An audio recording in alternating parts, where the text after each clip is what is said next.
আবেগঘন মুহূর্ত, অনেক পুরনো স্মৃতিচারণা করলেন ভিভিএস লক্ষ্মণরা। এই নিয়ে আমরা আলোচনা করব কিছুক্ষণের মধ্যেই। আমাদের সঙ্গে সৌরভ গঙ্গোপাধ্যায় এই অনুষ্ঠানে যোগ দেবেন। আমাদের সঙ্গে এই মুহূর্তে স্টুডিওতে রয়েছেন আনন্দবাজার পত্রিকার ক্রীড়া সম্পাদক গৌতম ভট্টাচার্য। গৌতম দা, আপনাকে স্বাগত আমাদের অনুষ্ঠানে। আমাদের সঙ্গে রয়েছেন ক্রিকেটার লক্ষ্মীরতন শুক্ল। লক্ষ্মী, তোমাকে স্বাগত আমাদের অনুষ্ঠানে। এবং রয়েছেন সৌরাশিস লাহিড়ী, ক্রিকেটার। সৌরাশিস, তোমাকেও স্বাগত আমাদের অনুষ্ঠানে। আমি প্রথমেই গৌতম দা আপনার কাছে চলে যাব। আজকে এই যে অবসর ঘোষণার যে মঞ্চ তৈরি হয়েছিল, সাংবাদিকরা ছিলেন এবং মানে লক্ষণকে আমরা যেভাবে জানি সবসময় হৃদয় তার কথা বলে, সবসময় আবেগ দিয়ে কথা বলেন, সেই লক্ষণ যিনি প্রচারের সবসময় মানে অন্ধকারে থেকেছেন, পিছনে রয়েছেন, আজকে তার যখন অবসর ঘোষণার মুহূর্ত, যখন তিনি বলতে উঠলেন, কিছুক্ষণের মধ্যেই আধার নেমে এলো। মানে এটাকে কিভাবে ব্যাখ্যা করবেন আপনি? ভিভিএস এই অধ্যক্ষরটা আমরা সবাই জানতাম, আজকেও VVS very very sad day for Indian cricket, যে ভিভিএস লক্ষ্মণকে চলে যেতে হলো। এবং আমরা যেটা টেলিভিশনে দেখলাম সেই ছবিটা একটা খুব পিকচার পারফেক্ট, একটা ওই হাম আপকে হ্যায় কন টাইপের একটা হিন্দি যে সব কিছু পারফেক্ট এন্ডিং। আমার মনে হয় না ভেতরের ছবিটা তো পারফেক্ট বলে। যে আমার একটা সিম্পল প্রশ্ন, যে ভিভিএস লক্ষ্মণ ইনার ভয়েসের কথা বললেন যে ইনার ভয়েসের তিনি ডাক শুনেছেন লাস্ট 3-4 দিন, তারপরে সিদ্ধান্ত নিয়েছেন। আমার প্রশ্ন, তাহলে উনি এনসিএতে গত 3.5 মাস 4 মাস ট্রেনিং করছিলেন কেন? লক্ষ্মণের মতো ক্রিকেটার টেস্ট টিমে সিলেক্টেড হয়েছেন, সিলেক্টেড হয়ে তার প্রায় 6 দিন বাদে তিনি টেস্ট ম্যাচের আগে তিনি বলছেন যে আমি খেলবো না। এটা তো লক্ষ্মণের কাছে ভাবাই যায় না। ভিভিএস লক্ষ্মণ বা রাহুল দ্রাবিড় এরা এত বেশি সবসময় একটা কারেক্ট থাকতে অভ্যস্ত যে ভিভিএস লক্ষ্মণ যদি সিরিজটা খেলতে না চাইতেন তাহলে তিনি নিউজিল্যান্ড সিরিজের আগেই কোচ বা ক্যাপ্টেনকে জানিয়ে দিতে পারতেন।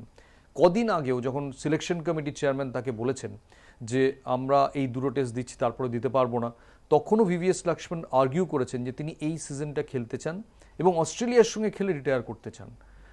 এইরকম সিচুয়েশন ইন্ডিয়ান ক্রিকেটে মনেই করতে পারছি না, অন্তত গত 20-30 বছরে হয়নি, যেখানে একজন ক্রিকেটার টেস্ট ম্যাচে সিলেক্টেড হয়েছেন, তার সামনে সব রকম সুযোগ ছিল ঘরের মাঠে অন্তত একটা টেস্ট ম্যাচ খেলে একটা ফন্ড ফেয়ারওয়েল নেওয়ার।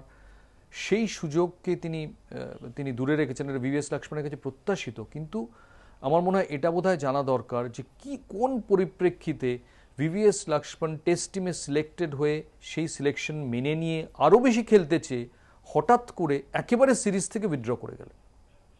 আমাদের সঙ্গে এই অনুষ্ঠানে যোগ দিয়েছেন সৌরভ গঙ্গোপাধ্যায়। কথা বলবো সৌরভের সঙ্গে। সৌরভ, তোমাকে স্বাগত। প্রথমেই ভিভিএস লক্ষ্মণ তিনি আন্তর্জাতিক ক্রিকেট থেকে অবসর ঘোষণা করলেন, তোমার কি মনে হয়, মানে ঠিক হলো সিদ্ধান্তটা? হ্যাঁ, একদম ঠিক সিদ্ধান্ত, এতে কোনো দ্বিমত নেই, একদম ঠিক সিদ্ধান্ত। আর আরও ঠিক সিদ্ধান্ত হচ্ছে এই দুটো টেস্ট ম্যাচ না খেলার। মানে সেটা কেন? কারণ এই ফেয়ারওয়েল সিরিজ কোনো প্লেয়ারের পক্ষে দরকার নেই, স্পেশালি সে ভিভিএস লক্ষ্মণের মতো যখন সে প্লেয়ার, তার কাছে ফেয়ারওয়েল সিরিজের কোনো মানেই হয় না। দুটো টেস্ট ম্যাচ নিউজিল্যান্ডের সাথে খেলে ওর কোনো, ভিভিএস লক্ষ্মণ বড় প্লেয়ারও হয়ে যেত না, ছোট প্লেয়ারও হয়ে যেত না। ও সিলেক্টরদের কাছে একটা বার্তা পাঠালো, যেটা আমার মনে হয় 100 নয় 200% ঠিক, যে যদি অস্ট্রেলিয়া ট্যুর আর শ্রীলঙ্কা সিরিজের পারফরমেন্সের ওপরে একটা প্লেয়ারের ফিউচার ডিসাইড করা হয়, তাহলে একমাত্র ভিভিএস লক্ষ্মণ, যেহেতু সে 37 ইয়ার ওল্ড বলে তাকে এর মধ্যে দিয়ে যেতে হবে, এটা ঠিক নয়। ও কৃষ্ণমাচার্য শ্রীকান্তকে বলল যে তোমার যদি বুকের পাঁটা থাকে, যারা বাকিরা পারফর্ম করে না তাদেরকেও তুমি বসিয়ে দেখাও। এটাই হচ্ছে ওর মেসেজ, আর আমি মনে করি একদম ঠিক মেসেজ। কারণ আমি এটা আগেও বলেছি যে টেস্ট টিম যখন সিলেক্ট হয়, এটা ঠিক ওই স্কুল বয় টিমের মতো, যে ঠিক আছে যা হচ্ছে পরের লোক পরে যারা আসবে তারা বুঝে নেবে ভারতবর্ষে ক্রিকেট কোথায় যাচ্ছে। কারণ একটা পৃথিবীর ইতিহাসে কোনো টিম, আমি ভারতবর্ষের পৃথিবীতে অনেক টিম দেখেছিলাম, জিম্বাবুয়ে হলেও যে 4টে 8টা টেস্ট ম্যাচে হারা নয়, হারা মানে 3 দিনে টেস্ট ম্যাচ শেষ, 2 দিনে টেস্ট ম্যাচ শেষ। ইংল্যান্ডে আমি দেখেছি বার্মিংহামে 2.5 দিনে টেস্ট ম্যাচ শেষ, পার্থে 7টা সেশনে টেস্ট ম্যাচ শেষ। সেখানে যখন এই সিচুয়েশনের মধ্যে দিয়ে তোমার টিম গেছে, সেখানে তোমার 15 জন অ্যাবসলিউটলি ইনট্যাক্ট। আর যে ছেলেটি নেই সে হচ্ছে রাহুল দ্রাবিড়, যে নিজেই রিটায়ার করেছে। তো এর থেকে সিলেকশন কমিটির জঘন্য আর বিচক্ষণতা বা জাজমেন্ট হতে পারে না। I think it's a fantastic decision. Sourav, এক্ষুনি গৌতম দা বলছিলেন যে মানে যেটা লক্ষণ একটু আগেই বললো, যে ইনার ভয়েসের কথা লক্ষণ শুনেছে এবং তারপরে এই সিদ্ধান্ত, গত রাতেই সিদ্ধান্ত নিয়েছেন। 4-5 দিন একটা কঠিন সময়ের মধ্যে ছিলেন। তোমার মানে যেটা তুমিও বললে, মানে তার মানে কি একটা বিষয় যে মানে ইনার ভয়েসের কথা সত্যি লক্ষণ শোনেননি, মানে কোথাও কি তোমার মনে হচ্ছে? নিজের কথাই শুনেছে লক্ষণ, কারণ লক্ষণ কিন্তু এই সমস্ত অফ সিজন ট্রেনিং করেছে, ও সমস্ত খুন এনসিএতে ছিল, ওকে টিভিতে ফিট দেখেও মনে হচ্ছে যে রোগা রোগা হয়েছে, এনসিএতে ফিটনেস করেছে, প্র্যাকটিস করেছে, ওয়ার্ম আপ ম্যাচ খেলেছে। তার মানে এই ডিসিশনটা তার কখনো আগে হতে পারে না। সে এক্সপেক্ট করেছিল যে যে এই সিজনটা খেলবে, রান করবে, সবাইকে যেমন ট্রিটমেন্ট দেওয়া হচ্ছে ও সেম ট্রিটমেন্ট পাবে। কারণ একটা মানুষ তো যে রিটায়ার করবে, সে 3 মাস ধরে ট্রেনিং করে ফিট হয়ে তারপর তো রিটায়ার করতে পারে না টেস্ট ম্যাচের 4 দিন আগে। আর সেই জন্য আমি মনে করি this was probably the toughest decision, even tougher than when I finish. কারণ আমি একটা ক্রিকেট সিজনের মধ্যে শেষ করেছিলাম, আমি খেলে শেষ করেছিলাম, কারণ আমি আমার ওই ট্রেনিং বা ফিটনেস সেটা খেলায় শেষ হয়েছিল। লক্ষণের ক্ষেত্রে কিন্তু সেটা হলো না। লক্ষণের আইপিএল ফিউচারও নেই বললেই চলে। সেই দিক দিয়ে it must have been a very very tough decision. But as someone who has played with him, sorry not against him, played with him, hats off. Sourav, তুমি আমাদের সঙ্গে থাকো। গৌতম দা, একটা বিষয় সৌরভও যে কথাটা বারে বারে বলছে, মানে যে সিলেক্টরদের প্রতি একটা বার্তা, মানে একদম সরাসরি না দিয়ে প্রচ্ছন্ন একটা বার্তা লক্ষণ হয়তো দিয়ে গেলেন। হায়দ্রাবাদ ক্রিকেট লিগে এবছর এই অগাস্টেই লক্ষণ 135 করেছেন, কর্ণাটকা স্টেট ক্রিকেট অ্যাসোসিয়েশনের একটি খেলায় 169 করেছেন। এরকম যার পারফরমেন্স, আপনি বলছিলেন এনসিএতে, সৌরভও বলছিল এনসিএতে পারফরমেন্স তিনি প্র্যাকটিস করছিলেন, সেরকম একটা সময় সরে যাওয়া মানে কতটা সঠিক বলে আপনি মনে করছেন? না দেখো, তুমি যদি টেকনিক্যালি বলো সঠিক একদিক থেকে, যে তুমি নিউজিল্যান্ডের সঙ্গে যারা তোমার টিমে আসবে সরাসরি ইংল্যান্ড বা অস্ট্রেলিয়ার সামনে তাদের ফেললে না, নিউজিল্যান্ডের সামনে টেস্ট ম্যাচ খেলিয়ে তুলে নিলে। কিন্তু এটা খাতায় কলমে যে মানে বলা যতটা সহজ, অ্যাকচুয়ালি করাটা ততটা কঠিন। আমি এখনও বুঝতে পারছি না কলকাতা মাঠে ইডেন গার্ডেন্সে যদি প্রথম দিন তাজা উইকেটে গঙ্গার ধার থেকে হাওয়া দেয় এবং ভারত 1 উইকেটে 25 হয়, সেই লোকটাকে বেরিয়ে আসতে দেখবো না যে ভারতীয় ব্যাটিংকে ছায়া দিত। তারপরে যদি 3 উইকেটে 43 হয়, সেই লোকটাকেও দেখা যাবে না যে সেই লোকটা ছায়া দিত। আমার বিনীত প্রশ্ন যে ভারতবর্ষ কী এমন সোনার ব্যাটসম্যানে ভরে গেল যে হঠাৎ প্রত্যেককে এইভাবে বিদায় দিতে হবে। আমার কোথাও মনে হয় যে এই একটা শ্রীলঙ্কা সিরিজ আমরা হেরেছিলাম একটা 1-0, সেই সময় একটা ভিআরএস পলিসি বলে একটা পলিসি চালু করা হয়, যেটা প্রথম শুরু হয় সৌরভকে দিয়ে, তারপর অনিল কুম্বলে চোটের জন্য বাইরে চলে যান, তারপর রাহুল দ্রাবিড়। এত বড় বড় ক্রিকেটারকে আমরা যেন জাস্ট একটা কোনো কোম্পানিতে চাকরি করে এইভাবে ট্রিট করেছি, কিন্তু আমরা বুঝিনি যে একজন চাকরিজীবীর অনেক সময় রিপ্লেসমেন্ট হয়, একজন শিল্পী, একজন আর্টিস্ট, একজন ক্রিকেটারের রাতারাতি রিপ্লেসমেন্ট পাওয়া যায় না। এটা বলা খুব সহজ যে আমি একটা ফিউচারের জন্য টিম তৈরি করব। তোমার দোকানে যদি মাল না থাকে তুমি কি করে ফিউচারের টিম তৈরি করবে? তুমি সুরেশ রায়নাকে দিয়ে ভিভিএস লক্ষ্মণের অভাব ঢাকবে? আমার তো মনে হয় ভিভিএস লক্ষ্মণ এক পায়ে খেলার যোগ্য হলো যদি pace bowling, real top class pace bowling থাকে, সুরেশ রায়নার চেয়ে বেশি নির্ভরযোগ্য। প্রবলেম হচ্ছে ইন্ডিয়ান ক্রিকেটে বা এমনকি আমি বলবো পার্ট অফ দ্য মিডিয়ার মধ্যেও, যার মধ্যে অনেক এক্স ক্রিকেটাররাও আছেন, এরা লেজেন্ডদের না কোনো কোনো ক্ষেত্রে আমার মনে হয়েছে ভীষণ বেশি নিষ্ঠুর অনেক সময়, এবং সেটার মধ্যে সিলেক্টররাও জড়িয়ে পড়েন। কৃষ্ণমাচারী শ্রীকান্ত যদি বলতেন যে আমার এই সিরিজে জেতাটা খুব ইম্পর্টেন্ট, আমি মনে করছি তোমাকে আমি এই সিরিজে চাই এবং আমি যে করে হোক বোর্ডকে কনভিন্স করবো, তিনি কিন্তু ওটা করলেন না। তিনি বললেন পরে কি হবে জানি না, এই দুটো পারলে খেলে নাও। কোথাও নিশ্চয়ই লক্ষ্মণের আত্মমর্যাদায় লেগেছে। আমার মনে হয় এটা সৌরভ হলেও লাগতো, সেহবাগ হলেও লাগতো, যে কোনো কারুর লাগতো। আমি একটু লক্ষ্মীর কাছে যাব। লক্ষ্মী, যেটা আজকে লক্ষণ অবসর নেওয়ার সময়ও বললেন যে নতুনদের সুযোগ করে দিতে তার এটা সরে যাওয়ার সেরা সময়, তুমি মানছো? দেখো, আমরা যেভাবে লক্ষ্মণকে এত বছর খেলতে দেখেছি, যেভাবে ও পারফরমেন্স করেছে, দাদিও জানে, গৌতম দা, সবাই আমরা জানি কত হার্ডওয়ার্ক, কত নেটের মধ্যে।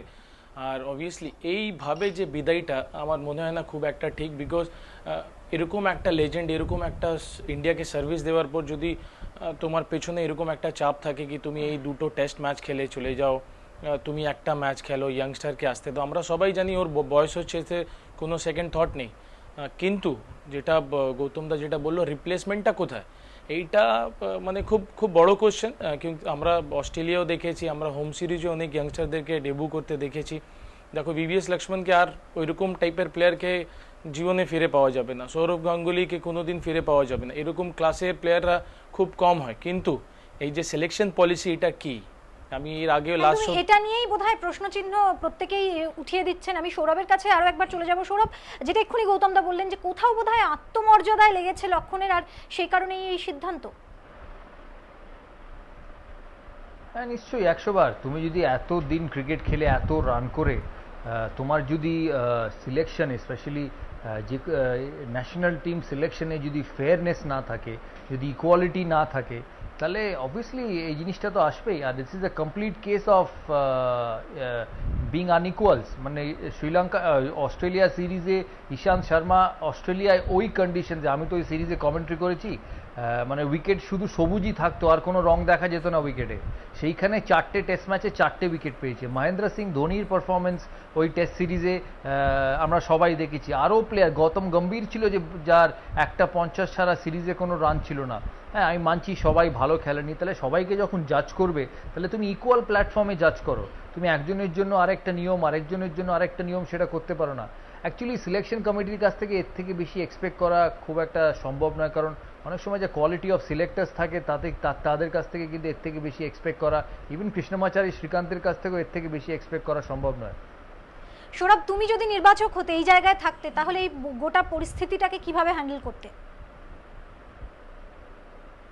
সবাই একই বেসিসে ট্রিটেড হতো।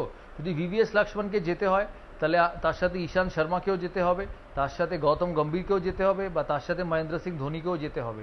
হ্যাঁ, বলতে পারো বয়সে 4-5 বছর তফাৎ, কিন্তু বয়স দিয়ে তো সব কিছু হয় না। ওইরকম টাইপের প্লেয়ারকে জীবনে ফিরে পাওয়া যাবে না। সৌরভ গাঙ্গুলিকে কোনোদিন ফিরে পাওয়া যাবে না। এরকম ক্লাসের প্লেয়াররা খুব কম হয়। কিন্তু এই যে সিলেকশন পলিসি, এটা কি? আমি এর আগেও লাস্ট এটা নিয়েই বোধহয় প্রশ্নচিহ্ন প্রত্যেকেই উঠিয়ে দিচ্ছেন। আমি সৌরভের কাছে আরো একবার চলে যাব। সৌরভ, যেটা এক্ষুনি গৌতম দা বললেন যে কোথাও বোধহয় আত্মমর্যাদায় লেগেছে লক্ষণের, আর সেই কারণেই এই সিদ্ধান্ত।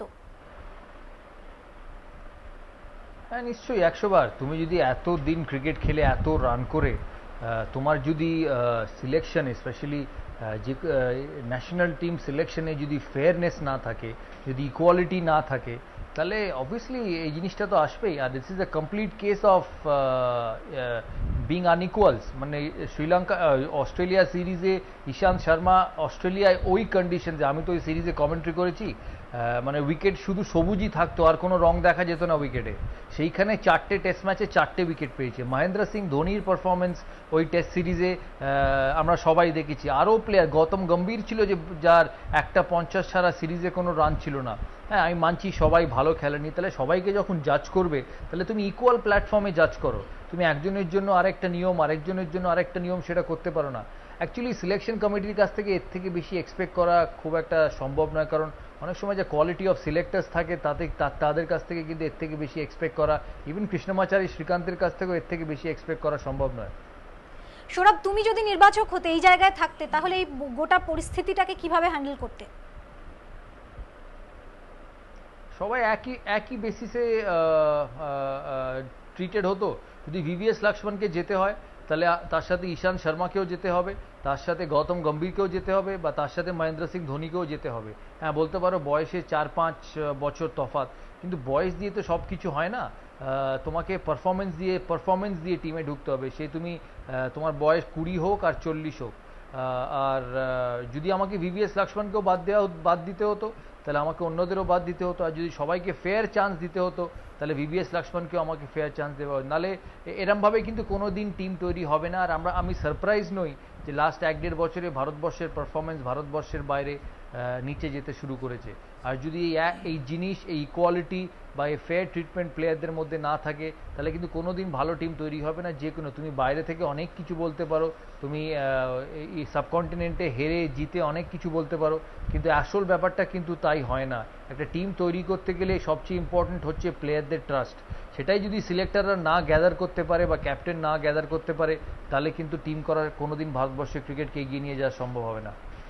একেবারে অত্যন্ত গুরুত্বপূর্ণ একটা প্রশ্ন উঠিয়ে দিয়েছে সৌরভ। আমি গৌতমদার কাছে যাব। এক্ষুনি সৌরভ যেটা বলছিল, আপনার কি মনে হয় এই গোটা বিষয়টা?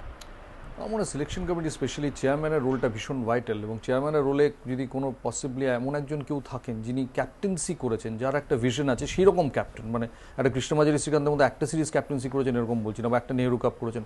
আমি বলছি একজন ক্যাপ্টেন যিনি অন্তত 4 বছর 5 বছর 6 বছর ক্যাপ্টেন্সি করেছেন, যদি তাকে পাওয়া যায়, কনভিন্স করানো যায় সিলেক্টর হতে, এখন সিলেক্টরের টাকাও পান, তাহলে তিনি যেভাবে একটা টিম ক্যাপ্টেন থাকাকালীন তৈরি করেছেন, তাহলে যিনি অ্যাকচুয়ালি টিমের ক্যাপ্টেন এবং কোচের সঙ্গে কথা বলে সেইভাবে একটা রূপরেখা তৈরি করতে পারেন। জাস্ট একজন সিলেক্টর এসে মিটিংয়ে বললেন ওর ফিটনেস নিয়ে তাকে বাদ দিয়ে দেওয়া হলো, আমার কথা হচ্ছে আমি তো উসেন বোল্টের সঙ্গে মানে দৌড়ানোর জন্য কোনো প্লেয়ার নিচ্ছি না, আমি তো প্লেয়ার নিচ্ছি ফাস্ট বোলিং খেলার জন্য। ফাস্ট বোলিংটা সে খেলতে পারছে কিনা সবচেয়ে ইম্পর্টেন্ট, রান করতে পারছে কিনা ক্রিটিক্যাল কন্ডিশনে সেটা ইম্পর্টেন্ট। আমি যদি শুধুই ফিটনেস দেখি তাহলে আমার মনে হয়, এবং দেখি সেটা দেখে যদি টেস্ট টিম সিলেকশন করি আমার মনে হয় তাহলে কিন্তু এইরকম পরিস্থিতি তৈরি হবে। আমরা কিন্তু এখনও জানি না যে ভিভিএস লক্ষ্মণ এই যে চলে গেলেন, একটা টেস্ট টিম সিলেক্টেড হলো, কে ঢুকবেন? রোহিত শর্মা লোকাল লেভেলেই রান করতে পারছেন না, মনোজ তিওয়ারি তাকে তো মাঝখানে এতদিন বসিয়ে রাখা হয়েছিল, কে ঢুকবেন? এবার এটা বলা খুব সহজ, আমার কথা হচ্ছে যারা লিখছিলেন যারা বলছিলেন সুযোগ দিতে হবে জুনিয়রদের, কোথায় জুনিয়র, কোথায় সেরকম জুনিয়র কোথায় যিনি ভিভিএস লক্ষ্মণ বা রাহুল দ্রাবিড়কে রাতারাতি সরিয়ে দেবেন? সৌরভ যখন 6 নম্বরে ব্যাট করতেন আমরা শুনতাম যুবরাজ সিংয়ের জায়গা উনি আগলে রেখেছেন, ছাড়ছেন না। তারপরে 3 বছর কেটে গেল, যুবরাজ সিং টেস্ট ক্রিকেটে নিজেকে প্রতিষ্ঠাই করতে পারলেন না, কিন্তু ওই 2 বছর চলে গেল। আমার কথা হচ্ছে যে আমাদের বোধহয় ভাবা উচিত যে যিনি এক্সিস্টিং, তার বয়স যাই হোক, তিনি পারফর্ম করতে পারছেন কি পারছেন না, তার ট্র্যাক রেকর্ডটা কি, তার কি বয়স, তার কি ফিটনেস আছে, যদি টেস্ট ক্রিকেটে কী হবে? নিশ্চয়ই ফিটনেস ইম্পর্টেন্ট, কিন্তু ফিটনেসে নিশ্চয়ই একটা ফিটনেস আছে, নইলে লোকটা রানটা করছে কি করে? সেই ফিটনেসটাকে সম্মান জানাবো, না 100 মিটার সে 10 সেকেন্ডে ছুটতে পারছে কিনা সেটা দেখবো? একদমই সৌরভ, গৌতমদা যেটা বললেন যে মানে আমরা এটা জানি যে যে কোনো খেলা, সেটা ক্রিকেট কেন, যে কোনো খেলাতেই পারফরমেন্সই হচ্ছে শেষ কথা। সেখানে এই যে বয়সটাকে একটা প্যারামিটার ধরা হচ্ছে, মানে নির্বাচকরা এই ধ্যান ধারণা কবে বদলাবেন বা তারা এই যে এইভাবেই তারা সিলেকশন করে যাচ্ছেন, এতে ভারতীয় ক্রিকেটের কতটা ক্ষতি হচ্ছে বলে তুমি মনে করছো? দেখো, এই যে আমার বলা উচিত নয়, আমার এদের সাথে আমি ডিফারেন্ট লেভেলে ডিফারেন্ট ফর্মে খেলেছি, কিন্তু এরা ন্যাশনাল সিলেক্টর হবার কেউ যোগ্য নয়। কারণ আমি এদের যখন টিম হারে তখন এদের রিয়াকশন দেখেছি কাছ থেকে, আমি যখন এরা টিম জেতে তখনও এদের রিয়াকশন দেখেছি কাছ থেকে। এরা সবসময় টিম তৈরি করে ব্যালেন্স করে কোনোদিন ক্রিকেট খেলা হয় না, বা লাইফে কোনো কিছুতেই এগোনো যায় না। তোমাকে ঠিক জিনিসটা নিয়ে এগোতে হবে, যেটা ঠিক সেটা করতে হবে। তুমি যদি সারাক্ষণ দাঁড়িপাল্লায় মাপো যে একে বাদ দিলে ওকে নিতে হবে, ওকে বাদ দিলে তাকে নিতে হবে, আমি যাতে বাইরে কথা না শুনি, আমাকে মিডিয়ার লোক 4টে প্রশ্ন না করে, আমাকে বিসিসিআই প্রেসিডেন্টের কাছে উত্তর দিতে হবে, আমাকে স্টেটের কাছে গিয়ে উত্তর দিতে হবে, তাহলে কিন্তু ভারতবর্ষের ক্রিকেট কোনোদিন আগে যাবে না। এটা আমি কনভিন্সড। সেই জন্য এমন সিলেক্টর থাকা উচিত যারা জানে, যারা ডিসিশন নিতে জানে, আর তারা জানে কি করে প্লেয়ারদের ট্রিট করতে হয়, বা প্লেয়ারদের কি করে বা টিমটাকে কি করে তৈরি করে আগে নিয়ে যেতে হয়। শুধু এলাম, প্রেসে 4টে কথা বললাম, আমার যেটা বলার ইচ্ছে সেটা বললাম, প্রেস যেটা প্রশ্ন করবে সেটা না বলে এড়িয়ে আমি চলে গেলাম। এগুলো টেলিভিশনেই দেখতে ভাল লাগে, এতে কিন্তু আদৌ কোনো কিছু হবে না। এই সামনে ইংল্যান্ড, অস্ট্রেলিয়া, আমি জানি না নিউজিল্যান্ড সিরিজটা কি হবে, নিউজিল্যান্ড রিসেন্টলি অত ভালো খেলছে না, কিন্তু ইংল্যান্ড অস্ট্রেলিয়া সিরিজ ইন্ডিয়ার পক্ষে নিজের মাঠেও ইজি হবে না। একেবারেই সৌরভ, এক্ষুনি সৌরভও যেটা বললো, আবার গৌতমদাও একটু আগে যেটা বলছিলেন যে আমি লক্ষ্মীর কাছে যাব সেই প্রশ্নটা নিয়ে, যে রিপ্লেসমেন্ট, মানে ভারতীয় দলে ভারতীয় টেস্ট ক্রিকেটে লক্ষণের রিপ্লেসমেন্ট কে আছেন? এক্ষুনি রোহিত শর্মার কথাও বলছিলেন, লক্ষ্মী তুমি কি মনে করো? দেখো, রিপ্লেসমেন্ট তো একদমই নেই, because Rohit Sharma Ponting cricket ছেড়েছে, ক্যাপ্টেনশিপ ছেড়েছে 1 বছর হয়েছে। 5 বছর আগে যখন রিকি পন্টিং ক্যাপ্টেন ছিলেন, 5 বছর আগে, তখনও রোহিত শর্মা খেলছিলেন, আর এখনও রোহিত শর্মা খেলছেন। রোহিত শর্মার এগেনস্টে কোনো এগেনস্টে আমি বলতে চাই না, কোনো প্লেয়ারের এগেনস্টে, বাট কোথাও নিজের জায়গাটা কোথায় পাকা করেছে, যে আজকে আমরা ভিভিএস লক্ষ্মণের মতন প্লেয়ারের জন্য আমরা বলি কি ওকে সরিয়ে রোহিতকে খেলাও বা অন্য কাউকে খেলাও, ইটস নট ফেয়ার। আর আমি এগ্রি করি দাদি আর গৌতমদা যেটা বলছে, কি আমি আগেও বলেছিলাম এটা, কি সিলেক্টর হওয়া, ভালো সিলেক্টর হওয়া, যে একটা মিনিমাম স্ট্যান্ডার্ড অফ ক্রিকেট খেলা, সেটা ভেরি ইম্পর্টেন্ট। যাকে তাকে সিলেক্টর করে দিলে, ন্যাশনাল সিলেক্টর 30টা 35টা ম্যাচ খেলে না, ন্যাশনাল সিলেক্টর হয়ে যায়। এই সিলেকশন কমিটিকে, বিসিসিআই প্রেসিডেন্টকে ভাবা উচিত কি ন্যাশনাল টিমের সিলেক্টর কারা হবে, যারা নিজে বেটার ক্রিকেট খেলেছে, যারা জানে, যারা ডিসিশন নিতে জানে, যারা সবাইকে খুশি করার জন্য টিম বানাবে যায়, যে পারফরমেন্স করবে তাকে সুযোগ দেওয়া হবে, যাকে তাকে যখন তখন সরিয়ে দিতে হবে না। তো এরকম 4টে-5টা লোক থাকবে যারা খুব, মনিন্দর অমরনাথ যেরকম আউটস্ট্যান্ডিং, আমরা বলতে পারি খুব ভালো সিলেক্টর উনি, কারো কোনো there is no second থটই হবে না আমার। তো আমার মনে হয় এটা খুব ইম্পর্টেন্ট, নেক্সট টাইম থেকে এই জিনিসটা বিসিসিআই কে ভাবনা চিন্তা করা উচিত। একেবারে আমি সৌরভের কাছে চলে যাব। সৌরভ, টি20 বিশ্বকাপের দল নির্বাচন বা টেস্ট, এই নিউজিল্যান্ডের টেস্ট যে সিরিজ রয়েছে, হোম সিরিজ, সেখানে মানে দল নির্বাচনের আগের পর্বটায় যদি আমরা চলে যাই, সেই সময় কিন্তু অনেক সমালোচনা বা অনেক বিতর্ক হচ্ছিল যে লক্ষণকে আদৌ রাখা উচিত কিনা। অনেকে অনেক রকম মন্তব্য করছিল। লক্ষণ আজকে বলেছেন যে গত 4-5 দিন বা তারও একটু আগের সময়টা তার কাছে যথেষ্ট কঠিন ছিল, এবং তিনি কয়েকদিন আগে এটাও বলেছিলেন যে মানে অনেক সমালোচনা তাকে শুনতে হয়েছে। মানে কোথাও কি তোমার মনে হয় যে এগুলো তাকে দগ্ধ করেছে? কারণ আমরা জানি কয়েকজন কমেন্টেটর যারা লেজেন্ড ক্রিকেটারও বটে, তারাও কিন্তু তার প্রতি সমালোচনা করেছিলেন। তো মানে কোথাও কি সেটা তাকে দগ্ধ করেছে? আমার মনে হয় সমালোচনার থেকেও বেশি সিলেক্টরদের জাজমেন্ট তাকে বেশি দুঃখ দিয়েছে। দেখো কমেন্টেটার্স হোক, জার্নালিস্ট হোক বা ক্রিটিক্স হোক, তারা তো বলবেই তাদের কথা তাদের কাছে। খেলোয়াড়ের জীবন খেলোয়াড়ের হাতে। আমার মনে হয় না অর্ধেক খেলোয়াড় সব কথা শোনেনও। আমার মনে হয় এই সিলেক্টার্সদের জাজমেন্ট বা কি, আমি যেটা শুনেছিলাম কিজি সিলেকশনের সময় যে কৃষ্ণমাচারী শ্রীকান্ত তার সঙ্গে কথা বলেছেন যে তুমি দুটো ম্যাচ খেলে আর তোমাকে আর খেলতে হবে না। আমার মনে হয় না এটা ঠিক।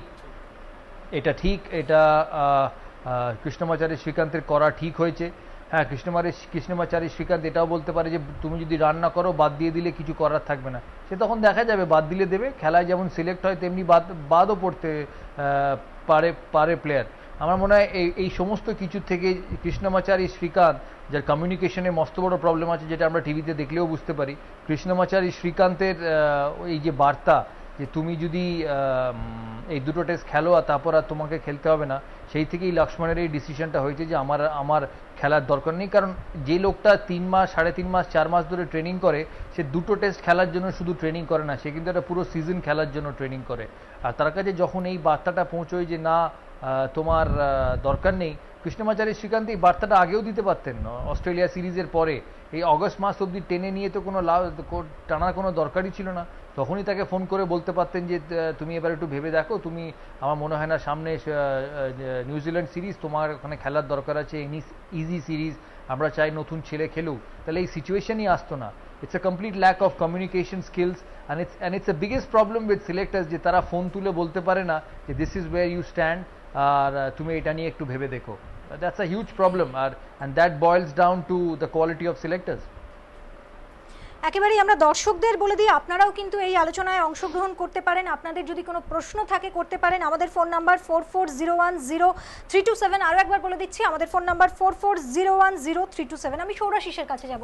সৌরাশিস, এক্ষুনি সৌরভ যে বক্তব্য পেশ করলো, যে কথা বললো, তুমিও কি সহমত তার সঙ্গে? অ্যাবসলিউটলি, বিকজ আমার মনে হয় লক্ষ্মণ যে ডিসিশনটা নিয়েছে একটা মানে খুব ফেয়ার ডিসিশন ওর মানে তরফ থেকে। বিকজ লক্ষ্মণের মতো প্লেয়ারের ভবিষ্যৎ কিন্তু সিলেক্টরে ডিসাইড করতে পারে না যে ওই দুটো টেস্ট ম্যাচ খেলে অবসর নেবে। সো আমার মনে হয় এই পরিস্থিতিটা একদম পারফেক্ট ডিসিশন নিয়েছে, যে ক্রিকেটই খেলবে না। আর যেটা দাদি বললো, আমি অ্যাবসলিউটলি একমত যে একটা লোক যখন 3-3.5 মাস ধরে প্রিপারেশন করে, তখন সে দুটো টেস্ট ম্যাচ খেলার জন্য প্রিপারেশন করে না। একটাই আমি একটু পেছনে গিয়ে বলতে চাই, আমাদের যারা ভারতীয় ক্রিকেটার লেজেন্ডারি ফিগার, যেমন ধরো ভিভিএস লক্ষ্মণ, রাহুল দ্রাবিড়, সৌরভ গাঙ্গুলি, এদের যদি সকলকে তুমি দেখো, এদের কিন্তু মানে যখনই টিম যখন ভালো করেনি বা আলটিমেটলি যখন টিমে যখন কিছু কাটাছেঁড়া হয়েছে, সবসময় কিন্তু সিনিয়রদের টার্গেট করা হয়েছে।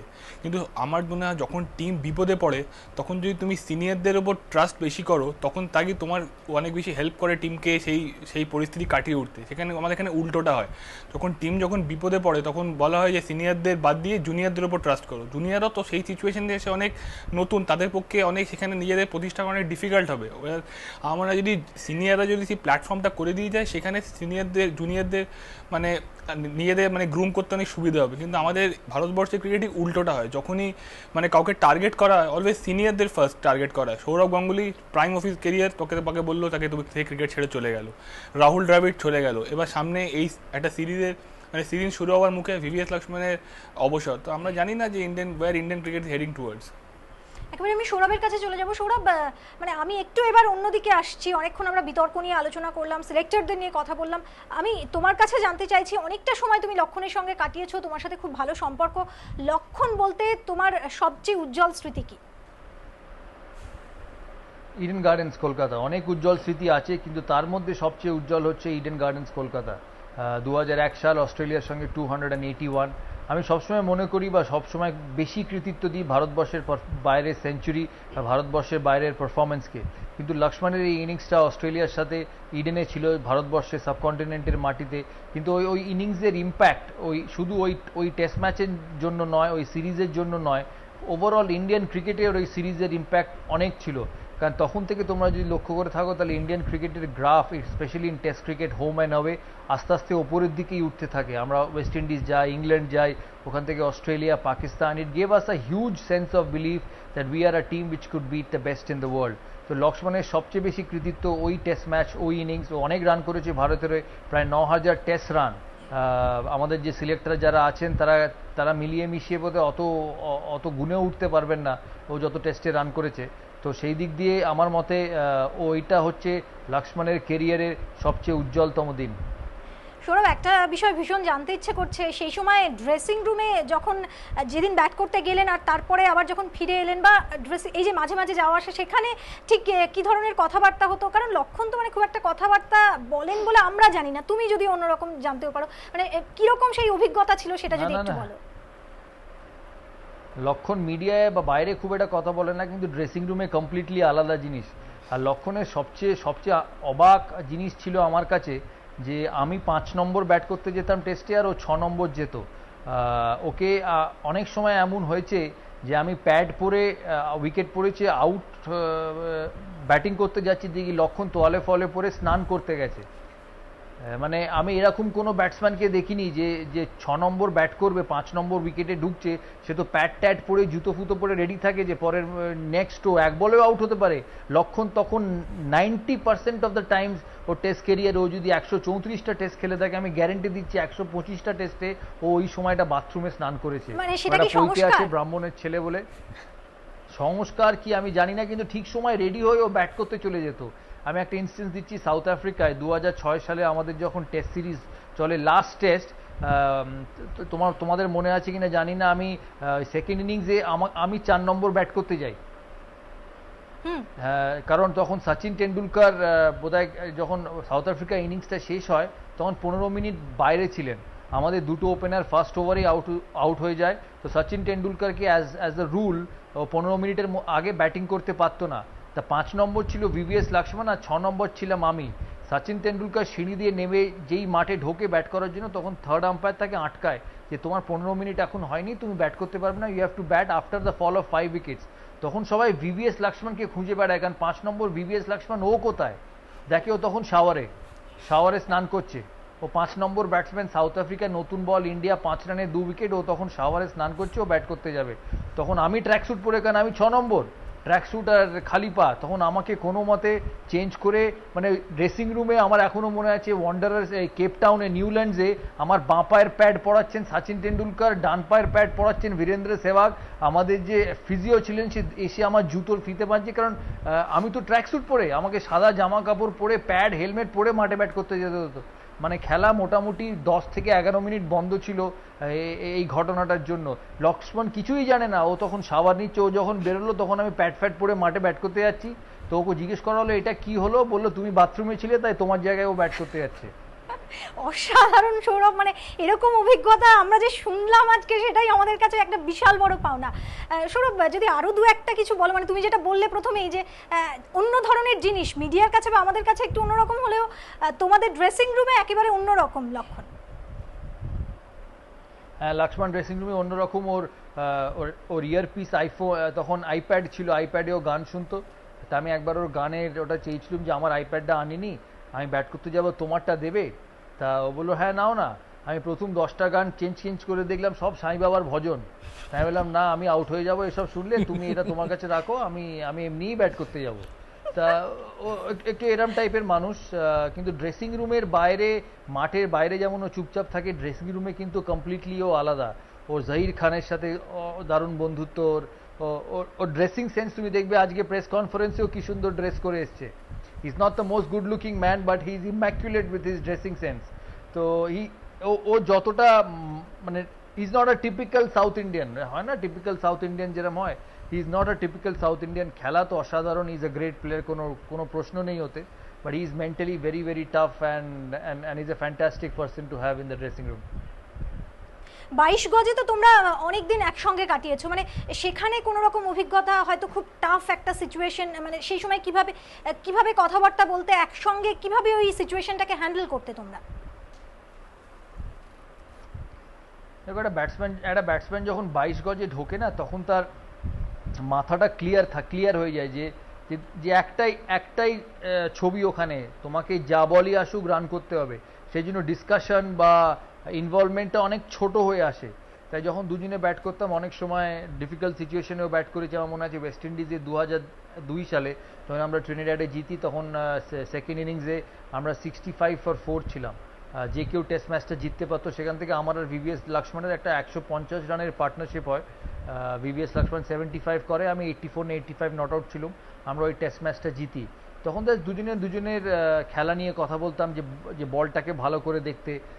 তখন আমি ইন্ডিয়ার ক্যাপ্টেন ছিলাম, কোনো কিছু চিন্তা না করে, জাস্ট বলটাকে ওয়াচ করে, স্কোরবোর্ডে চিন্তা না করে, এই সমস্ত ডিসকাশন খেলার মধ্যে চলতে থাকতো। যখন লক্ষ্মী আমার সঙ্গে বাংলার হয়ে ব্যাট করতে, এই সময় তখন অ্যাজ আ অপোনেন্ট, যখন তুমি নন স্ট্রাইকার এন্ডে দাঁড়িয়ে থাকো, তুমি তো অপোজিশন নিজের ব্যাটসম্যানকে দেখো, তুমি বুঝতে পারো যে ও কোন বলটা ভালো খেলছে, কোন বলটা খারাপ খেলছে। তা সেটা তুমি যখন বোঝো, তখন তুমি মধ্যিখানে গিয়ে ওকে এই কথাটা বলো যে তোমার এই বলে মাইন্ডসেটটা ভালো ছিল, তুমি ওটা প্রতি বলে রেপ্লিকেট করার চেষ্টা করো, তুমি হয়তো ভালো খেলবে। তো এইসব ছোটো ছোটো জিনিস উইকেটের মধ্যে হতে থাকে। But he was a terrifically gifted player. যখন প্রথম আমি লক্ষণকে দেখি 1997-এ ইন্ডিয়ার হয়ে ফার্স্ট খেলে, দেখি মনে হচ্ছিল যে he's like another Azharuddin in Hyderabad. ওর রিস্টের শর্টস অফ স্টাম্প থেকে মিড উইকেটে মারছে, অন সাইড এত strong. But obviously in the later years he develop to be a better player than Mohammad Azharuddin. তো সেই দিক দিয়ে মানে as a player he is terrific, as a person he is different. He's different from Anil Kumble, different from Rahul Dravid, who are people from the south. লক্ষ্মণের মধ্যে কিন্তু অনেক life আছে, but he was little defensive বাইরে। In the dressing room বা in the team hotel he was outstanding. Sourav, এই টুকরো অভিজ্ঞতা যেগুলো তুমি আমাদেরকে বলছো, সেগুলো অবশ্যই আমরা শুনবো। আমি একবার গৌতমদার কাছে যাব। গৌতমদা, 281-এর কথা এক্ষুনি সৌরভ বলছিল এবং ভীষণই নস্টালজিক হয়ে পড়েছিল সৌরভ। এবং আজকেও আমরা দেখলাম যে সৌরভ যখন লক্ষণ প্রেস কনফারেন্স করছে, তখন ওর চোখে জল। আপনি সেই সময় কভার করেছিলেন, তো সেই সময় 281 কি লক্ষণের চোখে জল আনতে পেরেছিল? আমি 281 তো সবাই 281-এর কথাটা তো সবাই ইউজুয়ালি বলে। আমি আরেকটা ইনিংসের কথা বলবো, যে 281 তো অবভিয়াসলি লক্ষ্মণের বেস্ট ইনিংস। মোহালিতে লক্ষ্মণ রিকি পন্টিংয়ের টিম দুটো টেস্ট ম্যাচ সিরিজের জন্য এসেছিলেন 2010-এ। সেই টেস্ট ম্যাচটা লক্ষ্মণ টেল এন্ডারদের সঙ্গে ব্যাট করে জিতিয়েছিলেন। আমার মনে আছে যে যেদিন 4th ডেতে খেলা শুরু হলো, সচিন টেন্ডুলকার নট আউট ছিলেন। সবাই জানতেন সচিন ইন্ডিয়াকে জেতাবেন, সচিন তাড়াতাড়ি আউট হয়ে যান, বোধহয় আধ ঘন্টা বা 40 মিনিট। সবাই জানতো ইন্ডিয়া ম্যাচটা হারবে। সেই ম্যাচটা লক্ষ্মণ যেভাবে ইন্ডিয়াকে জিতিয়েছিলেন, সেটা কিন্তু শুধু স্কিল বা ফুটওয়ার্ক বা টাইমিংয়ে হয় না, সেটার জন্য অসাধারণ মনের জোর দরকার। আমার কাছে ওই ইনিংসটা, মোহালির ইনিংসটা, স্পেশালি ওই 2 ঘন্টা ওয়াজ আনবিলিভেবল। ইডেন টেস্ট ম্যাচটা ভারতের বলতে গেলে কোনো চান্স ছিল না, সেখান থেকে লক্ষ্মণ দ্রাবিড় ওরা ম্যাচটা ঘুরিয়েছিলেন। মোহালির ম্যাচটা ভারতের চান্স ছিল, সেখান থেকে কমপ্লিটলি চলে যায় এবং একটা সময় কখন খেলাটা শেষ হয়ে যাবে, কখন অস্ট্রেলিয়া লাস্ট উইকেট নেবে, সেই অবস্থায় টেল এন্ডারদের নিয়ে লক্ষ্মণ যেভাবে জিতিয়েছিলেন, ওই ম্যাচটা আমি এখনও ভুলতে পারি না। এবং লক্ষ্মণের আরেকটা জিনিস যেটা সৌরভ এক্ষুনি বলছিল, যেটা যে ড্রেসিং রুমে অন্যরকম আমরা দেখেছি সবসময়, বা শুনেছি সামনে থেকে না দেখলেও, যে যখন Harbhajan Singh versus Ricky Ponting ওই বিতর্কটা যখন হলো, বা হরভজন সিং ভার্সেস সাইমন্স বিতর্কটা হলো, সেই সময় সবচেয়ে বেশি ড্রেসিং রুমে ভোকাল ছিলেন ভিভিএস লক্ষ্মণ। এবং এই যে একটা জঙ্গি স্ট্যান্ড সেই সময় টিম ইন্ডিয়া নিয়েছিল, যে আমরা যে কাম ওয়াট মে, আমরা অস্ট্রেলিয়ানদের কাছে মাথা নত করবো না, অস্ট্রেলিয়ান মিডিয়ার কাছে মাথা নত করবো না, আমরা যেটা বলতে এসছি, আমরা যেটা করতে এসছি খুব ফোর্সফুলি করব। সেটা আমরা দেখেছিলাম যে সচিন টেন্ডুলকার তিনি হরভজন সিংয়ের সঙ্গে আদালতে গিয়েছিলেন সাক্ষ্য দিতে। কিন্তু আমি শুনেছি যে পেছন থেকে খুব ইম্পর্ট্যান্ট একটা কাজ করেছিলেন ভিভিএস লক্ষ্মণ, সলতেটা জ্বালিয়েছিলেন এবং বাকি টিম সেইটাতে ঐক্যবদ্ধ হয়ে লড়াই করেছিল। আজকে একটা জিনিস খুব খারাপ লাগলো ভিভিএস লক্ষ্মণের প্রেস কনফারেন্সে, আমি জানি তোমরা খেয়াল করেছো কিনা, সেটা হচ্ছে যে সিলেক্টররা ধোনিকে বলেছিলেন লক্ষ্মণের সঙ্গে কথা বলতে। খুব ক্রিটিক্যাল সময়টি এসে লক্ষ্মণ বললেন, আমি ধোনিকে ধরার চেষ্টা করেছিলাম, আপনারা সবাই জানেন ওকে ধরাটা খুব কঠিন। এই জায়গাটা আমার কোথাও মনে হলো যে ইন্ডিয়ান ক্যাপ্টেন তার সতীর্থদের কাছে বোধহয় অ্যাভেলেবেল থাকা উচিত, স্পেশালি এরকম একটা জাংচারে যেখানে তার কোনো সতীর্থ একটা খুব সেন্সিটিভ জায়গায় আছেন, যেখানে তাকে নিয়ে সংবাদ মাধ্যম প্রশ্ন তুলছে, সিলেক্টররা প্রশ্ন তুলছেন। সেই সময় ক্যাপ্টেন যদি টিমের লেজেন্ডের পাশে না থাকেন বা তার সঙ্গে যোগাযোগ বিচ্ছিন্ন হয়ে যায়, সেটা বোধহয় খুব দুঃখজনক। সত্যি খুব গুরুত্বপূর্ণ প্রশ্ন যেটা তুলে দিয়েছেন গৌতম দা। আমি চলে যাব সৌরভের কাছে। সৌরভ, এক্ষুনি গৌতম দা যেটা বললেন তুমি শুনলে, যে যেটা লক্ষণ বলেছেন যে ফোনে পাওয়া যায়নি ধোনিকে, এবং তিনি বলেছেন যে আমি চেষ্টা করেছিলাম কিন্তু ফোনে তার সঙ্গে কথা বলা সম্ভব হয়নি। কি বলবে এরপরে? হ্যাঁ, ধোনি কোথায় এখন তো কেউ জানে না। আমি রাঁচিতে ফোন টোন যায় তো। ধোনির একটা মোবাইল আছে, কিন্তু সেই মোবাইলটা অর্ধেক সময় বন্ধ থাকে, আর এমনি ল্যান্ডলাইন ফোন ধোনি খুব একটা ধরেন না। তো আমরাও ধোনিকে যোগাযোগ করতে হলে ইউজুয়ালি ওর এজেন্টের থ্রু দিয়ে যোগাযোগ করি। যদি ভাগ্য খুব ভালো থাকে, যদি এজেন্টের কাছাকাছি উনি থাকেন, তাহলে ওকে পাওয়া যায়, নইলে পাওয়ার কোনো উপায় নেই। এটা আমাদের ঠিক আছে মিডিয়ার ক্ষেত্রে, কিন্তু আমার মনে হয় টিমের প্লেয়ারদের, স্পেশালি সিনিয়রদের, এরকম একটা যেখানে একটা টেস্ট সিরিজ শুরু হতে যাচ্ছে, বোধহয় একটু যোগাযোগ থাকলে ভালো হয়, নইলে আজকের মতো পরিস্থিতি আবার তৈরি হবে। সৌরভ, তুমি কি বলবে? হ্যাঁ, নিশ্চয়ই একমত।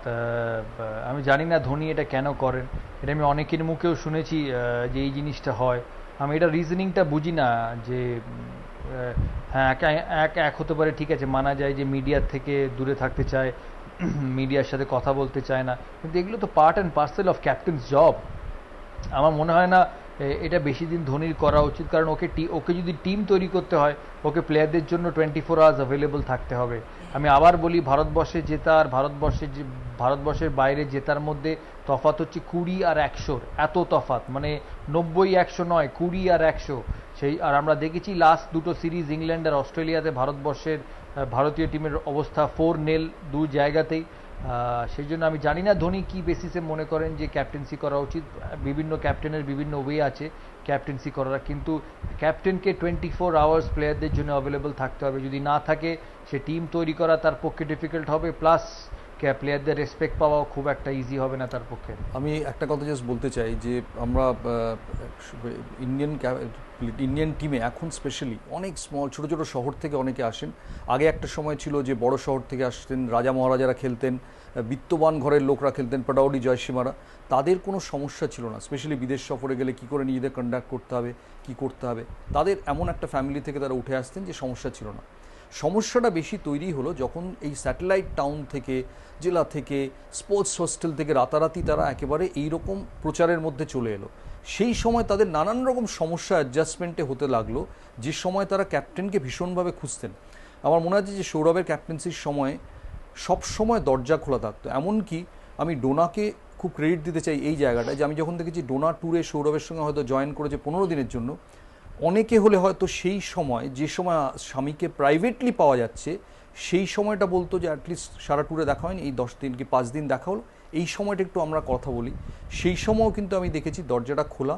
এবং বিভিন্ন সময় যুবরাজ সিং, হরভজন সিং, আশিস নেহরা, এমন সব প্রবলেম হয়েছে যেগুলো হয়তো আমাদের কাছে মনে হতে পারে তুচ্ছ, কিন্তু ওদের কাছে ভীষণ ভীষণ ইম্পর্টেন্ট, এবং সেগুলোর তক্ষুনি সমাধান দরকার, নইলে পরের দিন মাঠে গিয়ে, যদিও ওগুলো ব্যক্তিগত সমস্যা, একটা এফেক্ট করতে পারে। সেখানে কিন্তু দরজা খোলা ছিল অনেকের ক্ষেত্রে। আমি দেখেছি, আমি নাম করতে চাই না, লেজেন্ডস এক একজন ক্যাপ্টেন হয়েছেন, কিন্তু ওই সময়টায়, মাঠের বাইরের সময়টা, তাদের যুক্তি ছিল যে আমি মাঠের মধ্যে ক্যাপ্টেন, তার বাইরে যদি কোনো সমস্যা হয়, যে কোনো কেউ ফোন তুলে তো আমায় যোগাযোগ করতেই পারে, তার জন্য আমি দরজা খোলা রাখবো কেন? তার বাইরে আমার একটা ফ্যামিলির সময় আছে, আমার স্ত্রীকে নিয়ে, বাচ্চাদের নিয়ে একটা সময় আছে। সেই সময় সত্যি জেনুইন প্রবলেম হলে এসো, কিন্তু আমি দরজা খোলা রাখবো না। সেই মাইন্ডসেটে কিন্তু খুব একটা কাজ হয়নি, কারণ জুনিয়র ক্রিকেটাররা ভেবেছে দরজা বন্ধ, আবার ফোন করব, যদি রেগে যান, যদি তার প্রাইভেট সময়ের মধ্যে আমি ইন্টারাপ্ট করে ফেলি।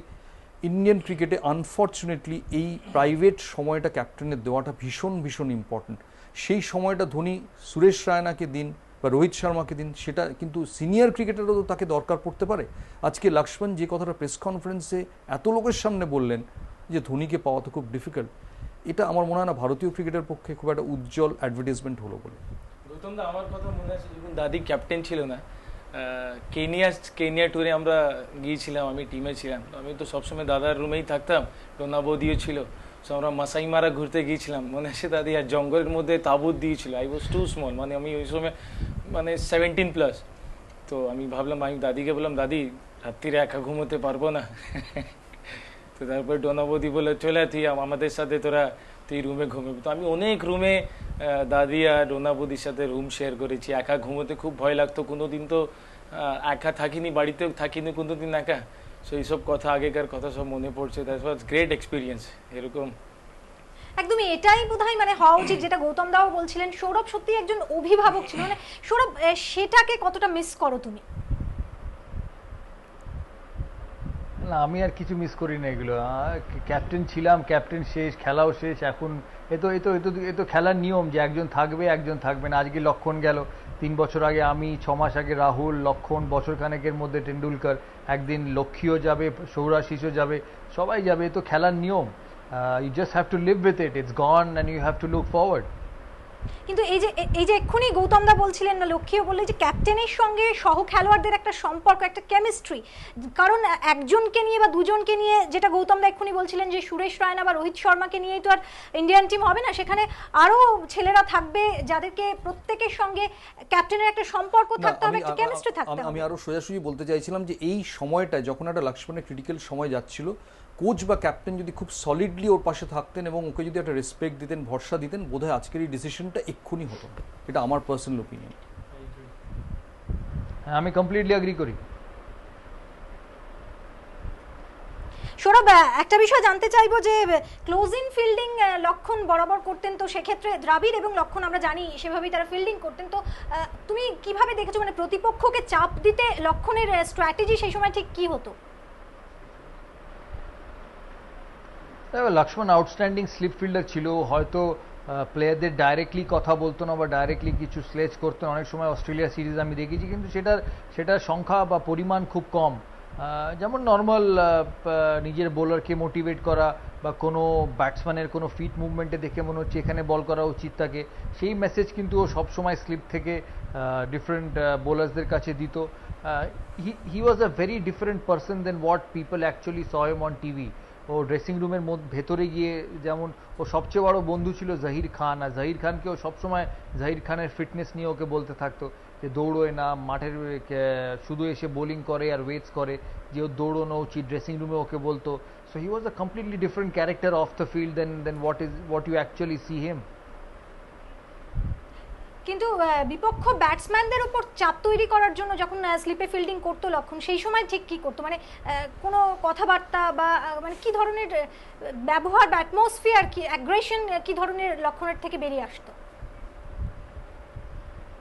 হয়তো তো ভার্বালি অ্যাগ্রেসিভ ছিল না, কারণ বেসিক্যালি খুব ওয়েল বিহেভ ছিল, তো সেই জন্য ভার্বালি খুব একটা অ্যাগ্রেসিভ ছিল না। হয়তো যখন কোনো এক্সট্রিমে চলে যেত, যখন জিনিসটা কন্ট্রোলের বাইরে চলে যেত, তখন হয়তো ইন্টারফেয়ার করতো নিজের বোলারের হয়ে। কিন্তু নিজে থেকে গিয়ে আননেসেসারি কোনো ভার্বাল ইয়েতে ফাইটে যেত না অপোজিশন ব্যাটসম্যানের সাথে। But in cases where situations were slightly going out of hand, he would be very very firm. Sourav, একটা বিষয় জানাতে চাইবো, আমি জানি না তুমি প্রেস কনফারেন্সটা লক্ষণের অবসর ঘোষণার দেখেছো কিনা। আজকে লক্ষণ যখন প্রেস কনফারেন্স শুরু করলো, যখন অবসর ঘোষণা করলাম এই কথাটা বললো, ঠিক সেই সময় অন্ধকার হয়ে গেল, মানে আলো চলে গেল। আমরা সবসময় লক্ষণকে দেখেছি প্রচার বিমুখ, কখনো তিনি মিডিয়ার সামনে সেভাবে আসেন না। তো আজকে তার যখন অবসর ঘোষণার দিন, সেদিনও আধার নেমে এলো, কি বলবে?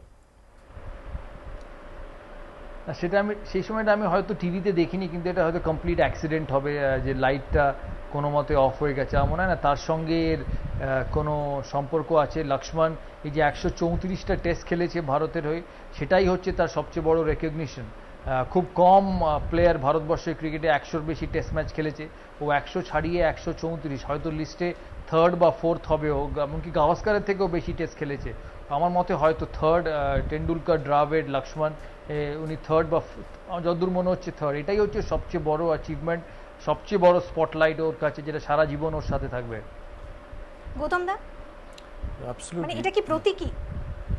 না, আমি বলবো না এটা, আমি বলবো অ্যাক্সিডেন্ট। আমার যেটা অবাক লেগেছে অ্যাকচুয়ালি, লক্ষ্মণ যেভাবে এসেই, সবাই জানতেন যে লক্ষ্মণ, আজকে সব কাগজেও লেখা হয়েছে যে লক্ষ্মণ এই সিরিজের পর সরে যাবেন, কেউ বলেছেন একটা টেস্ট ম্যাচের পর সরে যাবেন। লক্ষ্মণ সেন্টেন্সটা যেভাবে শুরু করলেন, আই ওয়াজ লিটল সারপ্রাইজ। যার পর যে I announce my retirement with immediate effect. এটার বলার মধ্যে কোথাও যেন একটা একটা হর্ষ একটা ব্যাপার এবং কোথাও একটা যেন একটা বেদনা যেন মনে হলো লুকিয়েছিল, যেটার সঙ্গে ভিভিএস লক্ষ্মণকে আমরা ইউজুয়ালি অ্যাসোসিয়েট করতে পারি না। ভিভিএস লক্ষ্মণের মতো একজন এসে জাস্ট একটু কথা বলবেন, তারপরে ফাইনালি যেভাবে রাহুল দ্রাবিড় অ্যানাউন্স করেছেন, যেভাবে লক্ষ্মণ রিটায়ারমেন্ট অ্যানাউন্স করবেন বলে আমরা ভেবেছিলাম, ভিভিএস লক্ষ্মণ এসেই বলবেন যে I announce my retirement with immediate effect, এটা বীরেন্দ্র সেহবাগের কোনো দিন রিটায়ারমেন্টে প্রেস কনফারেন্স হলে আমি এক্সপেক্ট করতে পারি। এইটা কোথাও যেন মনে হলো যে ওই চাপ, দোটানা, অভিমান, ইল ট্রিটেড হওয়া, সব কিছুর একটা কম্বিনেশন বোধহয় ওই সেন্টেন্সটা, যে announce my retirement with immediate effect. Gautam দা, তার আগেও 3.5 মাস 2.5 মাস ধরে ও ট্রেনিং করছে, ম্যাচ খেলছে, কেএসসিতে গিয়ে ম্যাচ খেলছে, নিজেই বললো ব্যাঙ্গালোরে গিয়ে। সো মানে এরকম একটা ডিসিশন অবভিয়াসলি আমাদের সবাইকে সারপ্রাইজ করেছে। একেবারেই তাই। আমাদের সময় খুব অল্প, কিন্তু আমি সৌরভের কাছ থেকে লক্ষণ সম্পর্কে একটা গল্প শুনতে চাইবো, আরো একটা গল্প, অবশ্যই মজার গল্প। হ্যাঁ দিদি, আর কোনো গল্প নেই লক্ষ্মণের সম্বন্ধে। না, একটা ছোট, আমি আজকে দেখলাম লক্ষ্মণের মাথায় অনেক চুল হয়েছে। তো ওর মাথার ট্রিটমেন্টটা যেটা 2005 সালে শুরু হয়েছিল সেটা এখনো চলছে দেখে মনে হলো আর কি। না সৌরভ, আমি যেটা সচিনের ক্ষেত্রে শুনেছি যে সি ফুড খেতে সচিন খুব ভালোবাসে, তোমার ক্ষেত্রে হয়তো অন্যরকম, তুমি অনেক ট্যুরে অনেক সময় ওদের সঙ্গে কাটিয়েছো। লক্ষণ কি ধরনের মানে খাবার দাবার পছন্দ করতেন, সেখানে কোনো রকম সংস্কার ছিল কিনা সেটা যদি একটু বলো। না, Laxman vegetarian, typical south Indian লোকেদের মতো ভেজিটেরিয়ান। ইডলি সাম্বার রাসাম এতেই লক্ষ্মণের দিন কাটতো, কিন্তু লক্ষ্মণ ওরকম সাউথ ইন্ডিয়ান ছিল না। অ্যাক্সিডেন্ট আমার যেটা অবাক লেগেছে অ্যাকচুয়ালি, লক্ষ্মণ যেভাবে এসেই, সবাই জানতেন যে লক্ষ্মণ, আজকে সব কাগজেও লেখা হয়েছে যে লক্ষ্মণ এই সিরিজের পর সরে যাবেন, কেউ বলেছেন একটা টেস্ট ম্যাচের পর সরে যাবেন। লক্ষ্মণ সেন্টেন্সটা যেভাবে শুরু করলেন, আই ওয়াজ লিটল সারপ্রাইজ, যার পর যে I announce my retirement with immediate effect, এটার বলার মধ্যে কোথাও যেন একটা একটা হর্ষ একটা ব্যাপার এবং কোথাও একটা যেন একটা বেদনা যেন মনে হলো লুকিয়েছিল, যেটার সঙ্গে ভিভিএস লক্ষ্মণকে আমরা ইউজুয়ালি অ্যাসোসিয়েট করতে পারি না। ভিভিএস লক্ষ্মণের মতো একজন এসে জাস্ট একটু কথা বলবেন, তারপরে ফাইনালি যেভাবে রাহুল দ্রাবিড় অ্যানাউন্স করেছেন, যেভাবে লক্ষ্মণ রিটায়ারমেন্ট অ্যানাউন্স করবেন বলে আমরা ভেবেছিলাম, ভিভিএস লক্ষ্মণ এসেই বলবেন যে I announce my retirement with immediate effect, এটা বীরেন্দ্র সেহবাগের কোনো দিন রিটায়ারমেন্টে প্রেস কনফারেন্স হলে আমি এক্সপেক্ট করতে পারি। এইটা কোথাও যেন মনে হলো যে ওই চাপ, দোটানা, অভিমান, ইল ট্রিটেড হওয়া, সব কিছুর একটা কম্বিনেশন বোধহয় ওই সেন্টেন্সটা, যে announce my retirement with immediate effect. Gautam দা, তার আগেও 3.5 মাস 2.5 মাস ধরে ও ট্রেনিং করছে, ম্যাচ খেলছে, কেএসসিতে গিয়ে ম্যাচ খেলছে, নিজেই বললো ব্যাঙ্গালোরে গিয়ে। সো মানে এরকম একটা ডিসিশন অবভিয়াসলি আমাদের সবাইকে সারপ্রাইজ করেছে। একেবারেই তাই। আমাদের সময় খুব অল্প, কিন্তু আমি সৌরভের কাছ থেকে লক্ষণ সম্পর্কে একটা গল্প শুনতে চাইবো, আরো একটা গল্প, অবশ্যই মজার গল্প। হ্যাঁ দিদি, আর কোনো গল্প নেই লক্ষ্মণের সম্বন্ধে। না, একটা ছোট, আমি আজকে দেখলাম লক্ষ্মণের মাথায় অনেক চুল হয়েছে। তো ওর মাথার ট্রিটমেন্টটা যেটা 2005 সালে শুরু হয়েছিল সেটা এখনো চলছে দেখে মনে হলো আর কি। না সৌরভ, আমি যেটা সচিনের ক্ষেত্রে শুনেছি যে সি ফুড খেতে সচিন খুব ভালোবাসে, তোমার ক্ষেত্রে হয়তো অন্যরকম, তুমি অনেক ট্যুরে অনেক সময় ওদের সঙ্গে কাটিয়েছো। লক্ষণ কি ধরনের মানে খাবার দাবার পছন্দ করতেন, সেখানে কোনো রকম সংস্কার ছিল কিনা সেটা যদি একটু বলো। না, Laxman vegetarian, typical south Indian লোকেদের মতো ভেজিটেরিয়ান। ইডলি সাম্বার রাসাম এতেই লক্ষ্মণের দিন কাটতো, কিন্তু লক্ষ্মণ ওরকম সাউথ ইন্ডিয়ান ছিল না যে ট্যুরে প্যাকেটে করে তার সব খাবার দাবার মিক্সচার টিক্সচার নিয়ে আসতো। অনেক সাউথ ইন্ডিয়ান প্লেয়ার আমি দেখেছি, শ্রীনাথকে দেখেছি আমি, যখন ফাস্ট বোলিং করতো নিজে প্যাকেটে করে নিয়ে সাউথ ইন্ডিয়ান রাসাম টাসাম কোত্থেকে জোগাড় করে নিয়ে আসতো ট্যুরে। লক্ষ্মণ কিন্তু ওই রকম ছিল না, ও নর্মাল বাইরে যেতে ভালোবাসতো, জামা কাপড় সবসময় ফিটফাট, যেটা বাংলা ভাষায় বলে। তো হি ওয়াজ ডিফারেন্ট। কিন্তু ওর ব্যাটিং করার আগে ওর যে রেডি হবার সময়টা ও নিত, আমি ক্রিকেটের ইতিহাসে কোনো প্লেয়ারকে দেখিনি। আমি যেটুকু 13, 14, 15 বছরে যা প্লেয়ার দেখেছি, কাউকে এরা আনরেডি অবস্থায় ব্যাট করতে যেতে দেখে আমি খুব একটা সারপ্রাইজ হয়েছি। আমার মনে হয় পুরো সিস্টেমটাই স্লো, হাঁটাটাও স্লো, রেডি হওয়াটাও স্লো, ব্যাটিংটাও স্লো, সব কিছুই ওই সিস্টেমটাই বোধহয় স্লো এর ওপরে নির্ভর করতো। কিন্তু ফাস্ট বোলারদের এত তাড়াতাড়ি কিভাবে বধ করতো? ওটাই স্পেশাল ট্যালেন্ট। ইনজামামের মতো তোমরা যদি ইনজামামকে দেখো খেলার বাইরে বা মাঠে, দেখে মনে হচ্ছে ইনজামাম সে চলেছে তো চলেছেই, ওই যে একটা হাতির গল্প ছিল না, যে রাস্তায় হাজার লোক চেঁচিয়ে যাচ্ছে, হাজার কুকুর চেঁচিয়ে যাচ্ছে, হাতি কিন্তু হাতির গতিতে হেঁটে যাচ্ছে। ইনজামাম ছিল ওরম টাইপের ক্যারেক্টার, লক্ষ্মণও কিন্তু সেরম, হয়তো ইনজামামের থেকে ফ্র্যাকশনালি কুইক, কিন্তু দুজনেই কোয়ালিটি প্লেয়ার। আমার এখনো মনে আছে ইনজামামকে 2003 ওয়ার্ল্ড কাপে আমি দেখি খুব পাতলা হয়ে এসেছিল ইনজামাম, মানে রোগা একদম। তা আমরা সবাই দেখে চমকে যাই যে ইনজি ভাই আপ ইতনে পতলে কেসে হো গে। তো তখন ইনজামাম বলে যে আমাকে প্রচুর ট্রেনিং করিয়েছে, পাকিস্তানি ওয়ার্ল্ড কাপটা জিততে চায়, তাই আমরাও খুব ট্রেনিং করে এসেছি। পুরো ওয়ার্ল্ড কাপে 7টা ম্যাচে ইনজামাম 15 রান করেছিল, 15। তারপরে আমরা পাকিস্তান যাই ওয়ার্ল্ড কাপের পর, পাকিস্তানি ইনজামাম ফার্স্ট টেস্টে 100 করে, আবার গিয়ে দেখি ইনজামাম ব্যাক টু নর্মাল। তা আমি ফার্স্ট টেস্টের 100 করার পর ইনজামের সঙ্গে আবার দেখা হয়, আমিও ক্যাপ্টেন, ও ক্যাপ্টেন, टॉस देखा हो तो is basically a very nice person. मैं बोला मिंसी भाई 6 महीने पहले इतने पतले थे फिर मोटे हो गए, कहते हैं रन बनाने हैं इसलिए। तो মানে তো এইরকম ছিল ইনজামামুল হকের নেচার। লক্ষ্মণও ঠিক সেরকম, মানে প্রিটি লেড ব্যাক, ওর খেলাটা দেখিয়ে বোঝা যায় খুব রিস্কি। ওর সঙ্গে যখন রাহুল দ্রাবিড় ব্যাটিং করতো, যেটা আমরা অনেকবার দেখেছি, কারণ ওদের দুজনের partnership was so crucial for Indian cricket.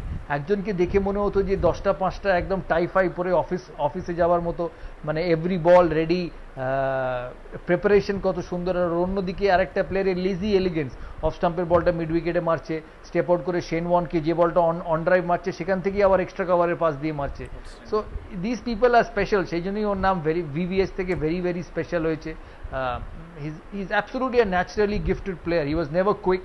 ওর দুটো হাঁটু সার্জারি হয়েছে অনেকবার, so that took speed away from his body, but as a batsman he had terrific time to play fast bowling.